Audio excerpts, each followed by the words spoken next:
There's so much going on in F1 right now that it's difficult to keep up, but don't worry, we've got you covered. We just witnessed a breakdown between Porsche and Red Bull, and now we're hearing that F1 CEO Stefano Domenicali is preparing a massive change to the F1 rules. Now points would count during training sessions, and there's a plan for a floating reverse grid. These might make us wonder, what is he up to? Well, there's only one way to find out. Let's get to it. F1 CEO Stefano Domenicali stated that Friday practice sessions points should be made public. The results created a qualifying framework for a Saturday morning reverse grid race. The notion came from the former Ferrari team principal during a larger conversation about changing the race weekend arrangement. Last season, F1 tried sprint races, which were expanded to 3 events this season. When asked why there is a need for change, Domenicali told Corriere della Sera in Italy, "There are always many reasons not to try because you have to. It's a life principle. Purists constantly object, yet F1 has modified qualifying procedures hundreds of times throughout the years. It is a need that cannot be avoided. I'd want to see us continually battling for something worthy of the title.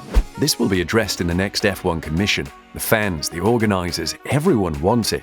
The sprint race was only one illustration of how things may be improved. But would F1 be ahead of themselves by putting many things on the table? Who knows, but the fans should know how the sprint races will go. The most common criticism leveled during sprint weekends by supporters and detractors alike is that the second practice, which is moved to Saturday morning, has been reduced to a fairly innocuous event in which teams log tyre data. On the other hand, Domenicali feels that 2 practice sessions on a Friday should yield championship points, providing a show over the weekend. He went ahead to explain, in a regular weekend, consisting of free practice 1 and 2 on Friday, each session should offer either points or a single qualifying lap, qualifying for a separate, shorter Saturday race instead of the 3rd free practice, maybe using the reverse grid method.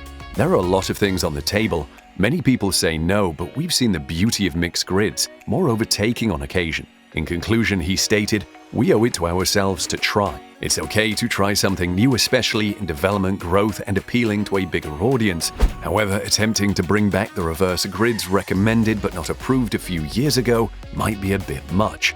F1 attempted and failed several times to implement reverse grid races before Domenicali took over as CEO last year. Some teams, like Mercedes, vehemently opposed the concept, describing it as not anything we should even get near to in Formula One. Over the years, F1 has used a variety of qualifying schemes. Many motorsports have experimented with different approaches to make racing more attractive. Still, one widely touted solution for F1 is the reverse grid system, which was proposed some years ago and was rejected. The reverse grid in Formula One is a suggested qualifying format that consists of a 30-minute sprint race with the starting order reversed from the current Drivers' Championship order. The sprint race results would then be used to determine the starting grid for the main event. The reverse grid in F1 would most likely function by having drivers line up on the grid in the opposite order of their World Championship standings. This means that the championship leader would start 20th, and the pole sitter would be whoever is the bottom of the championship standings. However, the reverse grid would not have to be utilized at every race and may even be limited to sprint race weekends. Sprint qualifying is effectively a mini Grand Prix, with a race that is 1/3 the length of the main event on Sunday.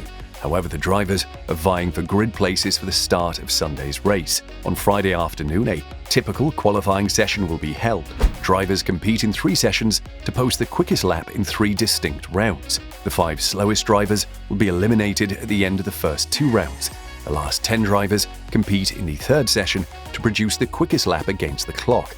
The order in which the 20 drivers finish determines their grid position for the sprint race. The quickest driver in Friday qualifying session will be granted pole position for the record books. On Saturday, the drivers will compete in the sprint. The main difference between the Grand Prix and other races is that tyre changes and pit stops are unnecessary. The sprint is a full-throttle race from start to finish. After penalties are imposed, the order in which the drivers cross the finish line determines the grid order for the Grand Prix. Drivers and teams finishing 1st through 8 will get championship points, 8 points for the winner and 1 point for the 8th. But with all of these changes, a group of individuals whose opinions should be heard should be the drivers. After all, they're the ones who will be behind the wheel. So what did the drivers think about these changes when there was an attempt for it to be implemented some years back?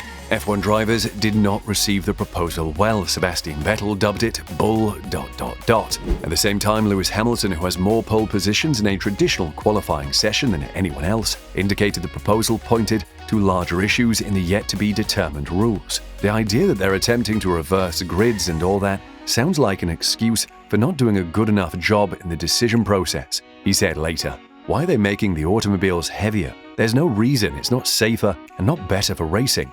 My points remain the same. I'm still concerned, and I don't think that will alter based on what I saw at the meeting.